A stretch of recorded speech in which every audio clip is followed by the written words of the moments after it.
الحمدللہ والصلاة والسلام علی رسول اللہ وعلی آلہ وصحبہ ومن والہ۔ محترم بھائیوں اور دینی بہنوں، السلام علیکم ورحمۃ اللہ وبرکاتہ۔ جب اللہ تعالیٰ نے انسان کو پیدا فرمایا تو اسے یوں ہی بے خبر، بے سمت، بے مقصد نہیں چھوڑ دیا، بلکہ اسے زندگی گزارنے کا مکمل طریقہ بھی بتا دیا کہ وہ کیا کرے، کیا نہ کرے، کن راستوں پر چلے اور کن سے بچے، کیسے جیے اور کیوں جیے۔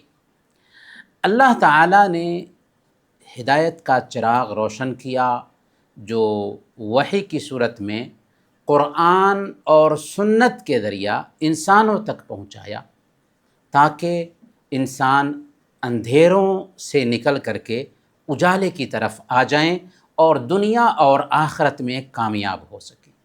اب انسان کی ذمہ داری بن گئی کہ رب کی اتاری ہوئی ہدایت کو سمجھے، اسے قبول کرے اور اسی کے مطابق اپنی زندگی کو ڈھالے، کیونکہ اسی میں اس کی اصل کامیابی ہے۔ یہ ہدایت کیا ہے؟ یہ ہدایت ایسے ہی ہے جیسے ایک ملک کا کانسٹیٹیوشن ہوتا ہے، جسے فالو کر کے وہاں کے رہنے والے وفادار شہری کہلاتے ہیں، ویسے ہی پوری دنیا کے لیے اللہ نے ایک کانسٹیٹیوشن اتارا ہے، اسی کا نام اسلام ہے، اسی کا نام قرآن اور سنت ہے۔ اسے فالو کریں گے تو ہم رب کے وفادار بنیں گے۔ اس کے بعد ہم دو اصول کو یاد رکھیں۔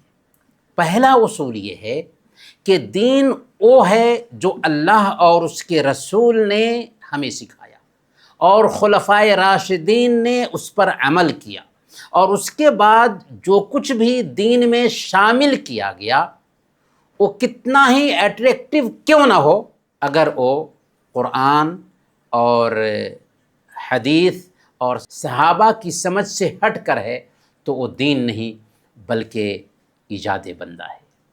نبی صلی اللہ علیہ وسلم نے جو دین پیش کیا وہ مکمل، جامع اور قیامت کے دن تک کے لیے بالکل کافی ہے۔ اللہ تعالیٰ نے فرمایا الیوم اکملت لکم دینکم، آج میں نے تمہارے لیے تمہارا دین مکمل فرما دیا۔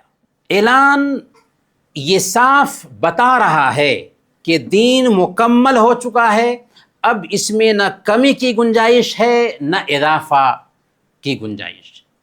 اس لیے بعد میں جو رسومات، جو عقائد، جو عبادات دین میں داخل کی گئیں جن کا قرآن میں ثبوت نہ ہو، حدیث سے ثبوت نہ ہو، صحابہ کے عمل میں نہ پائے جائیں، انہیں دین کہنا دین میں تحریف ہے۔ اسی لیے امام مالک رحمۃ اللہ علیہ کا مشہور قول ہے من ابتدع فی الاسلام بدعتا یراها حسنتا فقد زعم ان محمدا خان الرسالہ۔ جو آدمی دین میں کوئی نئی چیز پیدا کرتا ہے اور اسے بدعت حسنہ سمجھتا ہے، گویا وہ کہتا ہے کہ محمد صلی اللہ علیہ وسلم نے نعوذ باللہ دین کو پہنچانے میں خیانت سے کام لیا ہے، اور ایسا ہو نہیں سکتا۔ دوسرا اصول جو سمجھنے کا ہے وہ یہ ہے کہ دین قرآن و سنت سے آتا ہے، نہ کہ لوگوں کے عمل سے۔ یہ تو ہمارے گاؤں سے ہمیشہ سے ہوتا آیا ہے، یہ ہمارے بڑوں کا طریقہ ہے۔ لوگ کیا کہیں گے اگر ہم ایسا نہ کریں؟ قرآن نے کیا سمجھایا؟ وَإِذَا قِيلَ لَهُمُ اتَّبِعُوا مَا أَنزَلَ اللَّهُ قَالُوا بَلْ نَتَّبِعُ مَا أَلْفَيْنَا عَلَيْهِ آبَاءَنَا، کہ جب ان سے کہا جاتا ہے کہ اس چیز کی پیروی کرو جو اللہ نے اتارا ہے، تو وہ کہتے ہیں کہ ہم تو اسی کی مانیں گے جو ہم اپنے باپ داداؤں سے دیکھتے ہوئے آ رہے ہیں۔ اللہ نے کیا فرمایا؟ اولو کان آباؤہم لا یعقلون شیئا ولا یہتدون، کیا اس وقت بھی باپ داداؤں کے طریقے کو اپنائیں گے جبکہ وہ کچھ بھی سمجھ نہ رکھتے رہے ہوں اور ہدایت پر نہ رہے ہوں؟ خلاصہ یہ ہے کہ دین کی پہچان صرف وحی سے ہوگی، نہ کہ روایت سے، نہ کہ رواج سے۔ جو عمل قرآن اور سنت سے ثابت نہ ہو وہ رواج ہو سکتا ہے، وہ روایت ہو سکتی ہے، دین نہیں ہو سکتا۔ ان دو اصولوں کو سمجھنے کے بعد اب آئیے ہم جانتے ہیں کہ محرم کی فضیلت کیا ہے اور پھر اس کی بدعات کیا ہیں۔ ابھی ہمارے سروں پر ماہ محرم کا مہینہ سایہ فگن ہے۔ یہ مہینہ واقعی بہت زیادہ اہمیت رکھنے والا مہینہ ہے، کیونکہ یہ حرمت والے 4 مہینوں میں سے ایک ہے۔ ذی القعدہ، ذی الحجہ، محرم اور رجب، یہ 4 حرمت والے مہینے ہیں جن کا ذکر اللہ تعالیٰ نے اپنی کتاب میں کیا، اور کیا کہا؟ فَلَا تَظْلِمُوا فِيهِنَّ أَنفُسَكُمْ، کہ ان 4 مہینوں میں خاص طور پر اپنے نفسوں پر ظلم نہ کرو۔ نفسوں پر ظلم کرنے کا واضح مفہوم یہ ہے کہ ان 4 مہینوں میں خاص طور پر، ویسے تو سال بھر گناہوں سے بچنا ہے، لیکن ان 4 مہینوں میں خاص طور پر بندے کو گناہوں سے بچنا چاہیے۔ تو گویا کہ محرم کا مہینہ نیکیوں کے انجام دینے کا مہینہ ہوا، گناہوں سے بچنے کا مہینہ ہوا، اور اسی طریقے سے اس مہینے کی خاص اہمیت یہ ہے کہ اس مہینے کو زیادہ سے زیادہ روزے سے آباد کیا جائے۔ اسی لیے صحیح مسلم کی روایت ہے، اللہ کے نبی صلی اللہ علیہ وسلم نے بیان فرمایا، افضل الصیام بعد رمضان شہر اللہ المحرم، رمضان کے بعد سب سے افضل روزے اللہ کے حرام کیے ہوئے مہینے محرم کے روزے ہیں۔ گویا کہ محرم کا روزہ رمضان کے بعد سب سے زیادہ اہمیت اور فضیلت رکھنے والا روزہ ہوگا۔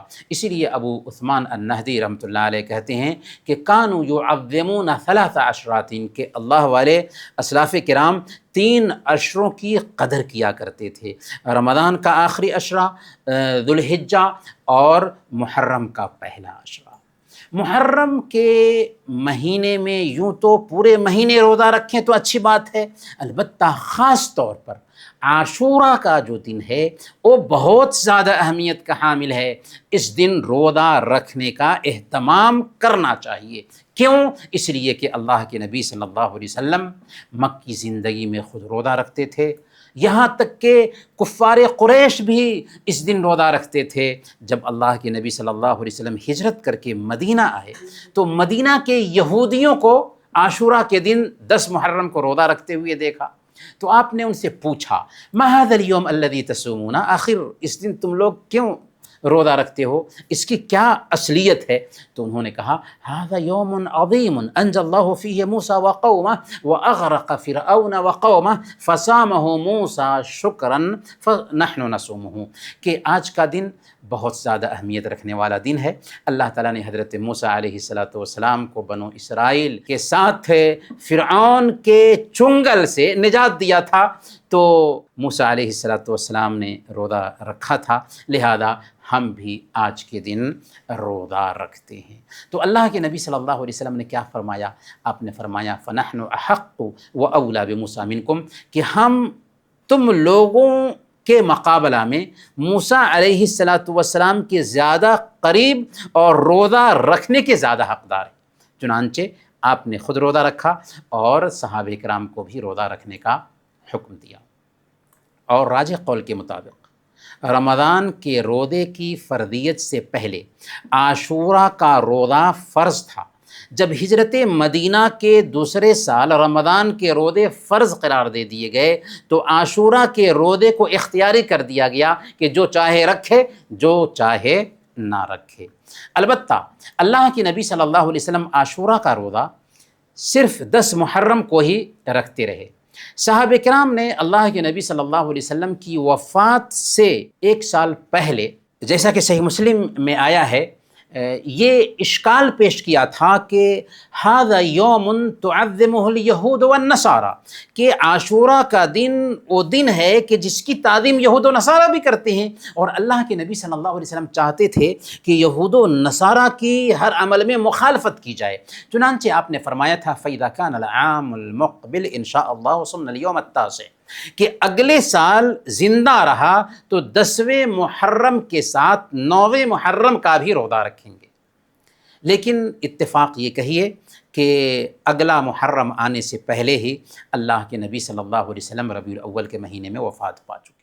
لیکن چونکہ آپ نے بتا دیا تھا اس لیے آپ کی یہ سنت ثابت ہو گئی، لہذا ہمیں چاہیے کہ عاشورہ کا روزہ رکھیں اور اس سے پہلے 9 محرم کا بھی روزہ رکھنے کا اہتمام کریں۔ اس روزے کی فضیلت کے تعلق سے اللہ کے نبی صلی اللہ علیہ وسلم سے پوچھا گیا تھا تو آپ نے فرمایا کہ یکفر السنہ الماضیہ، کہ پچھلے 1 سال کے گناہ معاف ہو جاتے ہیں۔ تو یہ بہت سعادت کی بات ہے کہ اگر ہم عاشورہ کا روزہ رکھتے ہیں تو ہمارے پچھلے 1 سال کے گناہ معاف کر دیے جا رہے ہوں۔ اسی لیے اللہ والے عاشورہ کے روزہ کا بہت زیادہ اہتمام کرتے تھے۔ حضرت ابن عباس رضی اللہ عنہما اور امام زہری رحمۃ اللہ علیہ سفر میں بھی عاشورہ کا روزہ رکھتے تھے، یعنی رمضان میں اگر کوئی آدمی سفر کرتا ہے تو اس کے لیے گنجائش ہے کہ وہ روزہ نہ رکھے، لیکن ابن عباس اور امام زہری رحمۃ اللہ علیہ جو بہت بڑے عالم تھے وہ کہا کرتے تھے کہ رمضان کے روزے اگر چھوٹ جاتے ہیں سفر کی حالت میں تو بعد میں قضا کر لیں گے، لیکن عاشورہ کا روزہ اگر چھوٹ جائے گا تو بعد میں قضا نہیں کر سکتے، اس لیے سفر کی حالت میں بھی عاشورہ کے روزے رکھا کرتے تھے۔ تو اس سے اندازہ لگا سکتے ہیں کہ عاشورہ کے روزہ کی بہت زیادہ اہمیت ہے اور اللہ والے اس کا بہت زیادہ اہتمام کرتے تھے۔ عزیز بھائیوں اور دینی بہنوں، ایک سوال یہ ہے کہ عاشورہ کا روزہ آخر کس کی یاد ہے؟ عاشورہ ہمیں حضرت موسیٰ علیہ السلام اور بنو اسرائیل کی نجات کا قصہ یاد دلاتا ہے۔ عاشورہ کا روزہ ہمیں یہ بتاتا ہے کہ وہ وقت تھا جب کہ فرعون نے بنو اسرائیل کو ستانا شروع کیا تھا، یہاں تک کہ اللہ تعالیٰ نے موسیٰ علیہ السلام کو ان کی نجات کے لیے پیدا کیا، اور موسیٰ علیہ السلام ایک دن بنو اسرائیل کو لے کر کے نکل جاتے ہیں، فرعون کو پتہ چل جاتا ہے، تعاقب کرتے ہوئے پیچھے سے اپنی فوج لے کر کے نکلتا ہے، سامنے میں سمندر ہے، بنو اسرائیل پریشان ہو جاتے ہیں کہ پیچھے سے دشمن آ رہا ہے اور سمندر کو پار کرنے کا کوئی ذریعہ نہیں ہے۔ کہا بنو اسرائیل نے اللہ کے نبی صلی اللہ علیہ وسلم سے کہ اب تو ہم پکڑ لیے جائیں گے۔ موسیٰ علیہ السلام ایسے وقت میں کہتے ہیں کلا ان معی ربی سیہدین، ہرگز نہیں، اللہ ہمارے ساتھ ہے جو ہمیں راستہ دکھائے گا۔ چنانچہ اللہ تعالیٰ نے موسیٰ علیہ السلام کو حکم دیا کہ آپ لاٹھی ماریے سمندر میں راستہ بن جاتا ہے۔ موسیٰ علیہ السلام بنو اسرائیل کو لے کر کے اس راستے سے پار کر جاتے ہیں، اور فرعون اپنی فوج کے ساتھ اسی راستے سے پار کرنے کے لیے جب پوری فوج سمندر کے اندر والے حصے میں جاتی ہے، اللہ تعالیٰ سمندر کو بہا دیتا ہے اور فرعون اپنی فوج کے ساتھ سمندر میں ڈوب جاتا ہے۔ عاشورہ کا یہ دن تھا۔ حضرت موسیٰ علیہ السلام کو فرعون کے چنگل سے نجات ملی تھی۔ موسیٰ علیہ السلام نے اس دن روزے رکھے تھے، اور موسیٰ علیہ السلام کا جو دین ہے وہی دین آخری نبی محمد الرسول اللہ صلی اللہ علیہ وسلم کا بھی ہے۔ اسی لیے اللہ کے نبی صلی اللہ علیہ وسلم نے موسوی سنت کو زندہ کرتے ہوئے خود روزہ رکھا اور ہمیں یہ سنت دیا کہ ہم عاشورہ کے دن روزہ رکھیں۔